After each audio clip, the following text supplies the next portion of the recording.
Hey guys, Preston here. Welcome back to another video. Today we are doing my first ever edition of a Steelers mock draft. This will be the Steelers 2021 mock draft 1.0. It's the first one I've done. It'll be all 7 rounds. Just some notes ahead of time. This is obviously pre-free agency, so that affects a lot of stuff. Along with the fact that, things like, well, the combine's canceled, but, some of the physical tests and stuff they'll do at pro days, etc. will also kind of, that can change the draft stock of people pretty greatly. Also, I'm using the Draft Network's mock draft machine, so I can only pick the players that they decide are available for me. Obviously, that could end up very different than what the actual draft is. You never really know, but we're just going to have some fun with it. I'm going to do all 7 rounds here with my team, the Steelers, kind of discuss each pick as I do it. I'm actually making the mock draft live. That way I can talk about kind of my decision process as we go through it. Unfortunately, I can't record the screen. I downloaded some software, but I think I have to buy a microphone before I can get some real nice quality kind of screen recording stuff going on, because for some reason it refuses to record audio with my built-in laptop mic.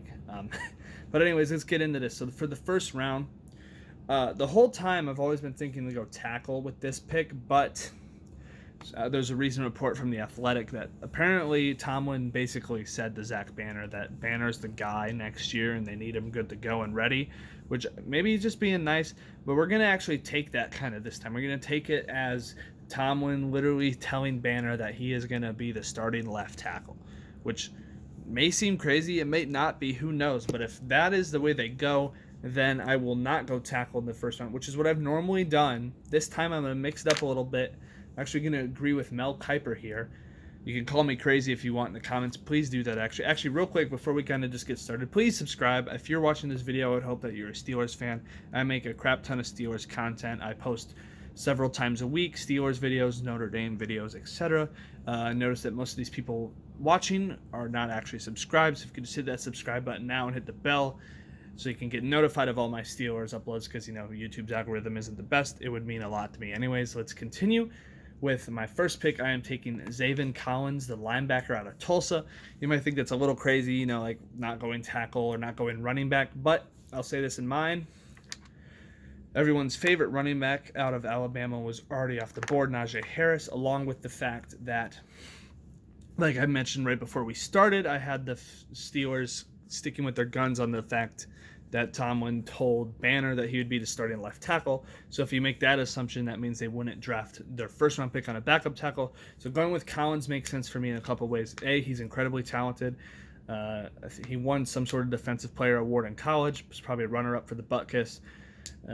Has versatility as well, which is important with his defense. Obviously, like, why go defense? But remember, guys, Bud Dupree is gone. And we saw how injured we could get in the middle linebacker room. We need depth there. And the good thing about Collins, which is really nice, he can play both. He can rush on the edge and help out, kind of do a rotation with Alex Highsmith or something like that. And he can also play the middle, play alongside Devin Bush, or give Vince a break, do some sort of rotation, etc. Very versatile, kind of like if you guys remember, Lawrence Timmons for the Steelers actually started his career as an outside linebacker, moved it to middle linebacker for a good chunk of his Steelers career. I think of Collins as someone who's capable of doing the same thing. And when you got a talented guy like that on the board and you already believe Banner could be your starting tackle, taking Collins just makes sense for me. And also, you running back fans, do not worry. This time it worked out. You never know, guys. So like I said, I don't know if he'll be available, but this is also a popular pick among Steelers mock drafts I've seen. If he's available, it'd be awesome. I don't know if he will be. Oh, never mind. Sorry, guys. There's actually, I think we might not go running back because there's some bigger needs, some bigger things we could use that I just saw popped up. So the fact that Creed Humphrey is still available in my version of this mock draft makes it really hard for me not to take him. If he is available, that's who we have to go with. He's projected to be a starting center. There's a running back available who I was talking about, but if we're being honest, guys, Pouncey is gone, and that is very important to me. And all lines are the most important thing in the game. You build an O-line that the running backs can actually run behind. I think we can still get a decent running back maybe later on, hopefully. Also, free agency, like I said, there's running backs in free agency, guys like Marlon Mack, Aaron Jones, etc., that we could get to address that need. Humphrey is my guy. He would be our future starting center for a very long time, hopefully. Very talented prospect out of Oklahoma. Let me check something. Yeah, we're still recording. Sorry, guys. Also, I'm doing an audio version of this for my podcast. I'll link that in the description. The KMA Sports Show. I'm going to make audio versions for a lot of my videos, along with hopefully my own dedicated podcast just called the KMA Sports Show as well. Now we're on to our third round pick here. Like, again, I'm doing this live. You just don't get to see it, unfortunately. I will work on that, I promise. But this time we are going to go. We have some options here. And it may not be super popular, but I think the right move might be to now go tackle, because Spencer Brown out of Northern Iowa is on the board still, 84th ranked prospect by the Draft Network. He played right tackle for Northern Iowa. He's a good developmental prospect. Let's see. Yeah, he's 6'8 and a half, 314 pounds. Got a good build already. Can work with him. We need more backups in the offensive line. Obviously, like I mentioned, Pouncey retired. Villanueva will not be re-signed more than likely, and there's also a good chance that Matt Filer leaves, which just means you need depth in general. And who knows how this, how the whole Zach Banner thing would play out. Maybe you don't take a first-round tackle if you believe in Banner, but it doesn't hurt to take a flyer on a guy with talent. You could also look at some other guys here, and Dante Smith out of East Carolina is a developmental offensive tackle. 2020 injury, had an injury though. There should be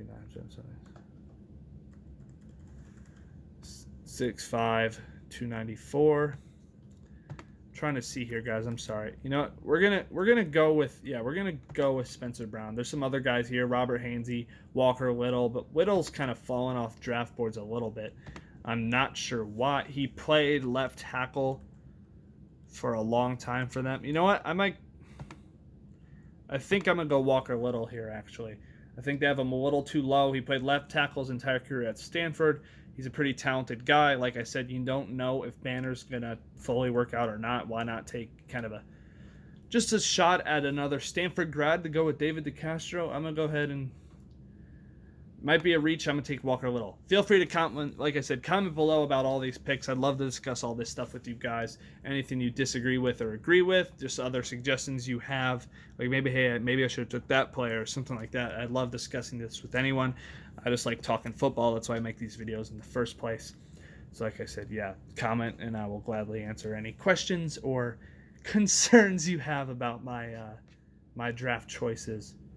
Now we're going to go back to all the prospects here, kind of see who's chilling around, who's left on this board. Weird kind of draft right now. The talent isn't exactly fire. We got Collins, who can play edge, so I don't think we need edge. Tight end is something interesting, but there's no really talented tight ends available anymore. That's something I will probably address earlier on in my second mock draft I do. Like I said, I'm going to make a lot of these, so there's plenty of room for improvement here. We're going to go ahead and go with Ardarius Washington, the safety out of TCU. Very talented kid, free safety, part of a pretty dynamic safety group in TCU. TCU is kind of an underrated defense. I know they're in the Big 12, and that's kind of frowned upon defensively, but that secondary has been pretty solid, and he was a part of it. He's shorter at 5'8", 5'9", which is, not the best, but hey, we've shown we haven't been afraid to take smaller guys before with Mike Hilton, and he turned out pretty well for us. I think Ardarius is a guy you can take a flyer on here. He's very talented, and at the 4th round, not a bad pick. Free safety backup for Minkah Fitzpatrick. Our safety depth is very weak, to say the least, especially with the considered fact Sean Davis is a free agent and it could also leave. Now, in our other 4th round pick here, we could double up on safety if we wanted to. Corner is another position we need to get some youth into, especially when you consider that Hilton or Sutton, at least one of them, will probably be gone. It's kind of hard to tell. Sorry, guys, I'm reading some of these kind of stuff they say about these guys.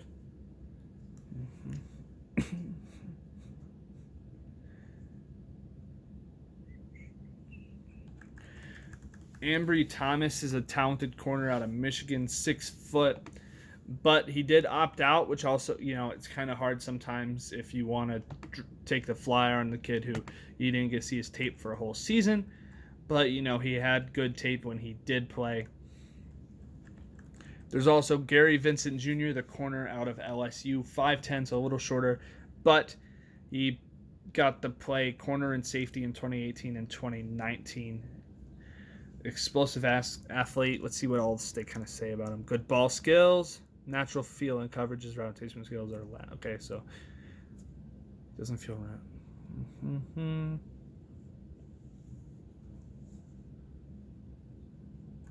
He's developmental, of course. Just being this late in the draft, only 5'10". I don't know, guys. Let's kind of look at the top guys while we're here. The Commodore Lenoir also is someone who kind of intrigues me a little bit. He's a good player. Who's all here?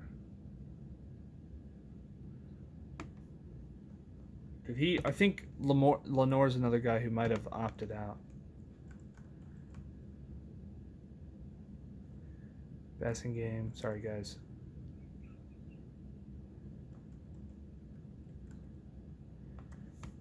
.5'11", 202. Kind of a slot guy, but he's at 168. It might be a reach if we take him now.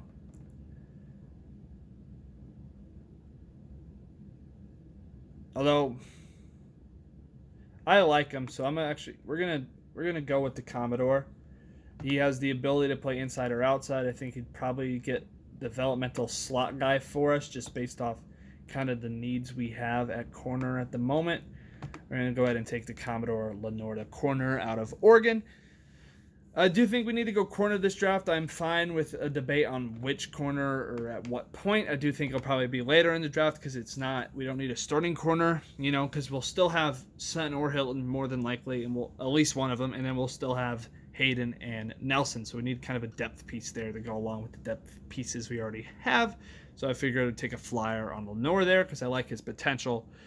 Feel free to agree, disagree. Like I said, I'd love to talk about it. If you know any late round corner recruits that make sense for Pittsburgh, please put them below. Plus, we didn't get the pick till the 6th round after that. So if I wanted Lenoir, he would not have been available by the time we got to him again. Like I said, there is no, what would you call it? Comp picks. I believe there's no comp picks in this system. So those won't be factored in. Obviously, in the real life, we'll have some comp picks. That'll be nice to kind of just have along with the other things we have.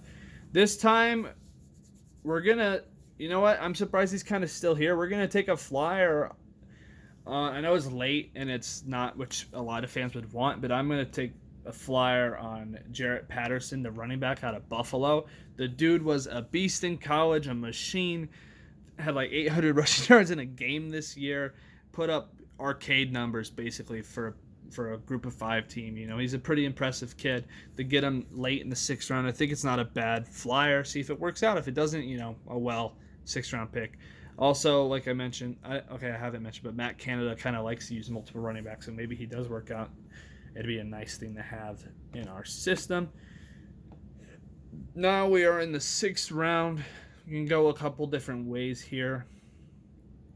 Let's see if there's any tight ends of value at pick 240.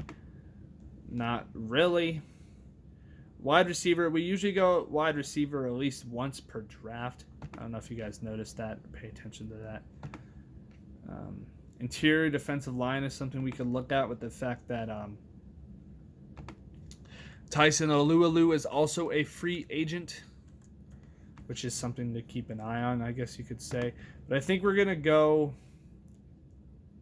receiver here. And there's some decent guys available still. Jaelon Darden out of North Texas will probably be the guy I want to look at. He's smaller at 5'9", but he's kind of like a small school Rondale Moore. And he's also got kick return abilities, which is something that is good to think about considering the fact that Ray McLeod is a free agent. And he kind of fell off towards the end of the year. and it also just doesn't hurt to have another guy with that potential.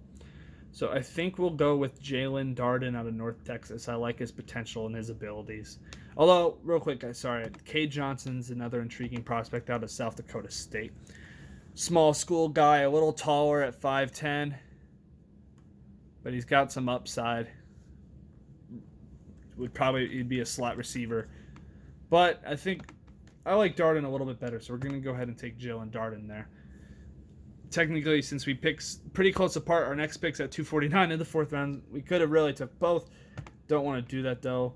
Let's see what we can kind of get here. It's a lot. The value, just based off these boards, it's a lot of value for receivers right now.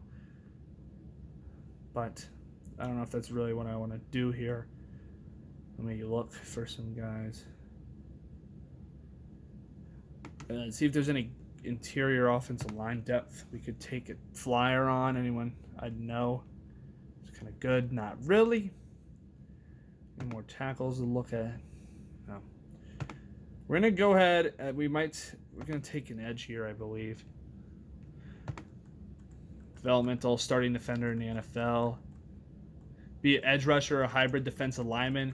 Good to have some depth there behind guys like Tuitt and Hayward. You got some people who are free agents. I think we could move Tarron to kind of one of those Hayward or Tuitt roles. Late round pick, kind of a flyer. Talented kid from a good school in Western Kentucky. Coastal Carolina. It just makes sense to have a guy there. Like I said, Alu might be leaving too, but also the depth there with Chris Wormley also being a free agent. Just get another body in that room would have a shot. So there you guys go. That was my first Steelers mock draft 1.0. Sorry, I look off a bit at just making these decisions as we went live. Let me know if you prefer me doing this draft live so I can kind of talk through my process, or if I should just make the drafts and then discuss them afterwards with you guys. I think there'll probably be some varying opinions with that. So just to recap for you guys, first round pick, 24th overall, we went with Zaven Collins, a linebacker out of Tulsa. I went with him because we're running off the assumption that the report that Zach Banner is going to be the left tackle for the Steelers is true. So if that was the case, I don't think we'd go tackle first round. So I went with to me, the top talent available that was Zaven Collins, who could play. To me, he's versatile enough to play outside linebacker and rush the passer in times, and he's also versatile enough to be in coverage and play the middle of the field. So that's a nice piece. Lawrence Timmons-esque guy, like I mentioned. We can put him wherever we feel we need him most. Rotationally in the middle, helping cover. Him and Bush together would be deadly. That's all I'm going to say, although we also still love Vince Williams. So if you want to just keep Vince in the middle till he's too old, you can play Collins on the outside, who can rotate in with Alex Highsmith to form a pretty deadly duo of edge rushers, both young, and they can keep legs fresh. You could also just fill in for Watt. You could play a rotational role. You could be a rotation role for your edge guys and your middle guys if you wanted to. There's just a lot of talent there and a lot of diversity with the skill set that I find very useful for this team. Second pick, I don't know how likely this is, but if Creed Humphrey is available in the real draft in your second round pick, you have to take him if you're the Steelers. Marquise Pouncey is retired. Your backup center is J.C. Hassenauer, he did okay, but he's not a starting center. Creed Humphrey is probably not even debatable. He is the best center available in this year's draft class, and if we could land him, he would be our future center for years to come, more than likely. So landing him in the second would be awesome. His value's not fully there in the first. I wouldn't be super surprised if the Steelers, if they really valued him and didn't think he'd be available in the second. They could trade back maybe, then pick him up in the early second, or they could just take him at 24 if they really feel like they need to. The Steelers aren't afraid to go off draft boards, as we saw with Terrell Edmunds. So next up, we have Walker Little, the tackle, at my third overall pick. I still think we should go tackle in this class, regardless if we think Banner's the starter or not. Just maybe not first round if you think Banner could start. So we got Walker Little in the third round, a kid who I think I valued a little more than the Draft Network does. Talented kid, smart guy, played for Stanford. he was a starter at left tackle for a long time over there, and I think if we're getting a backup, I think the left tackle role is kind of more important right now. Also, like I said, it's just good competition for Banner too. In case maybe Banner is not meant for left tackle, you have a guy in Walker Little who could also fight and compete for that starting left tackle position. And even if he doesn't get that, like I said, solid tackle depth is important with an offensive line that's losing up to 3 people potentially, with Pouncey retiring, Villanueva leaving in free agency, and Fowler also potentially leaving in free agency.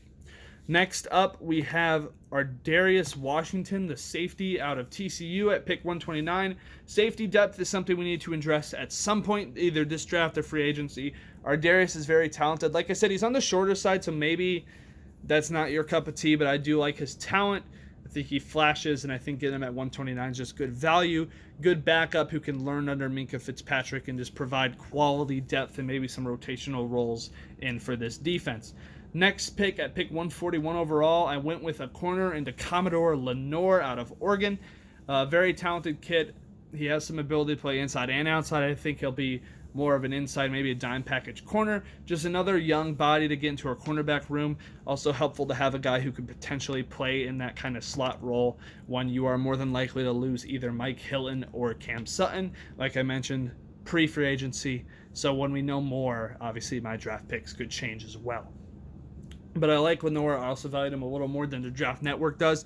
But honestly, I just think we need to take at least one corner this draft and one safety. I think that secondary just needs depth, and it's important to get it at some point in this draft or free agency. Then at 209, we ended up with a running back I actually really like. I know some fans will be like, you waited to 209 to draft a running back? Yes, I did. I waited until 209.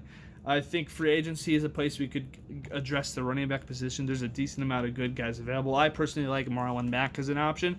We'll have to see how that all plays out, like I said. But even if you get Mack, Jaret Patterson is a nice kid to me to take a flyer on. He put up video game numbers in college and was a beast for Buffalo. Smaller school guy, obviously, but we're not afraid of that, obviously. I mean, we took Alex Highsmith from Charlotte, and he worked out for us. I think Patterson has the potential to end up being a really good player and kind of slept on in this draft process. So I think it was worth taking a shot on him at 209. And at pick 240, we went with the wide receiver Jaelon Darden out of North Texas. Smaller guy again, I think 5'9", 5'10"-ish. Definitely not 6 foot, but, or maybe he was, I don't remember. Sorry. Let me look that up for you guys. Jaelon Darden. 5'9", okay. So 5'9", 5'10", but very fast, very skilled, and would be a perfect kind of slot receiver project kid to have in our system. There's a chance that Juju Smith-Schuster leaves.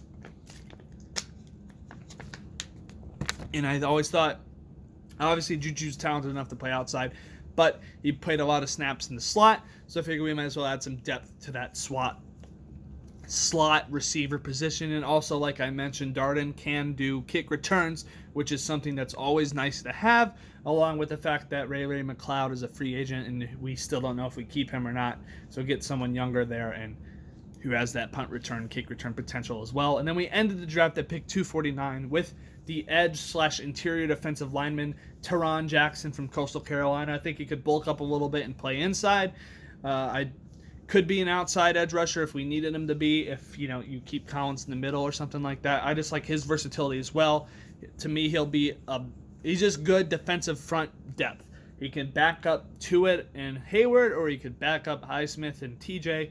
Either way, I think he'll be a useful addition, late pick, but I like his potential, and you never really know. Like I said, once you're in these 200s, you're kind of taking flyers on guys. So once again, sorry if I talk fast. I was trying to get it's late too, so I'm not on my A game as much.